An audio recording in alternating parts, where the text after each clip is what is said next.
Hello, welcome to this short video where I want to discuss some of the results from the flash PMI data of July 2020.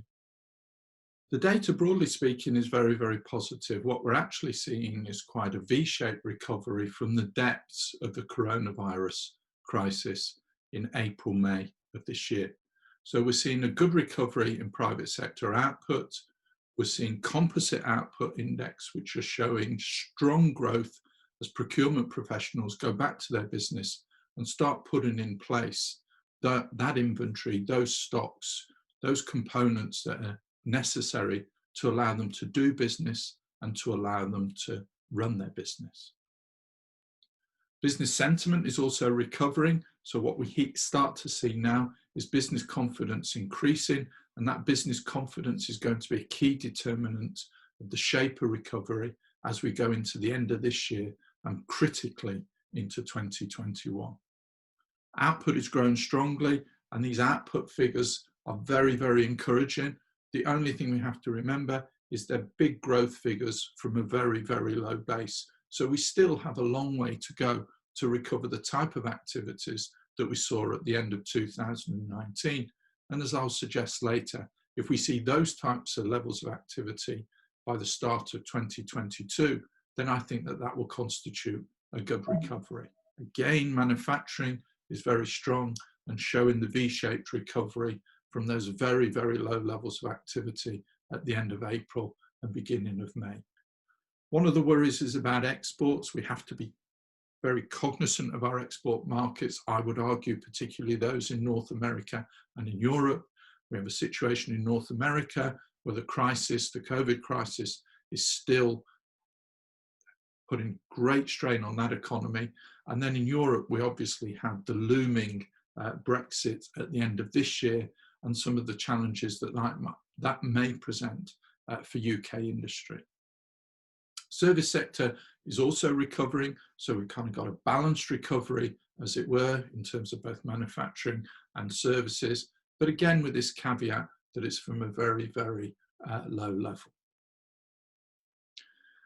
One thing that we do have to be aware of is that employment was very weak at the end of July, and the issue here is that Britain and the United Kingdom obviously is going to come off furlough, or starting to come off furlough into August through to October, and then we have to see the extent to which the underlying UK economy can support levels of employment which to date have been sustained by the Chancellor's furlough scheme.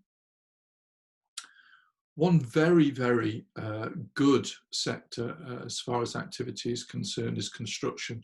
Construction has seen demand coming back very strong as the industry opened up. It's seen sales being very good. It's seen cash flow increasing into those businesses. But that construction demand, obviously led by house building, indicates one of the key challenges that we face going forward. Having recovered strongly, having seen good cash flows into their business, now those housing companies have to decide, are we going to reinvest that cash in buying new land, in starting new developments, or do we slow down the rate at which we develop, hold on to cash because we're not that confident of what's going to happen into 2020. So this will be a key barometer of business confidence as we go into the end of this year. So there are a number of things that I'd like to talk to you about today in addition to those figures. First of all, we have to look at this issue of confidence. We need business confidence to be strong in order that it sustains investment, and that investment helps our economy grow. We need the consumer to keep consuming, ensured by the fact that they think that their employment prospects are high. So now we're in that critical phase that I spoke to in my videos in April and May of this year. As the furlough system unfolds, as we remove that support, the economy has to pick up those employees, and any significant increase in unemployment is likely to impact consumer confidence, and that will mean that the speed of recovery will slow down. And then we need to see our export markets coming back strongly. We need the recovery to happen in North America. We need uncertainty around the election in North America to be removed. We need to have an effective Brexit where there is fluid trade between the United Kingdom and the European Union. There's no impediment to trade so that we can start exporting with those two incredibly important export partners. And then finally, we have to go back to this point that I made about Dr. Mike Ryan in my first video way back in March. Dr. Mike Ryan said, first of all, remember we had to flatten the peak, as it were. Now history will decide whether or not we did that well or badly in the United Kingdom. The fact is that we're past that peak point.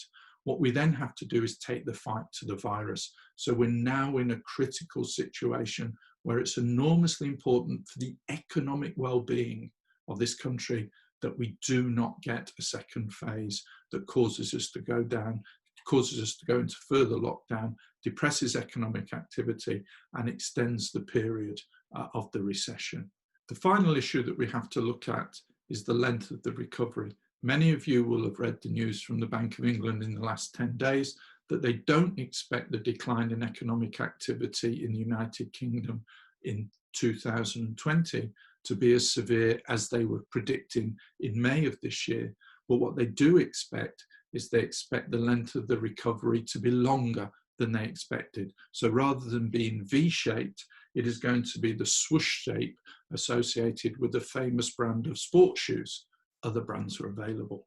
So the key issue here is the extent to which business confidence, consumer confidence, and growth in trade are sustained and return quickly in order that we can increase our activity into 2020.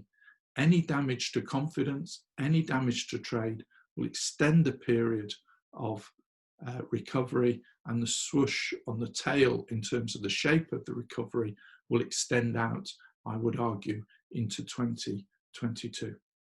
So I hope you found this useful. If there are any further questions that you might have, please don't hesitate to contact myself or the team at CIPS. Thank you.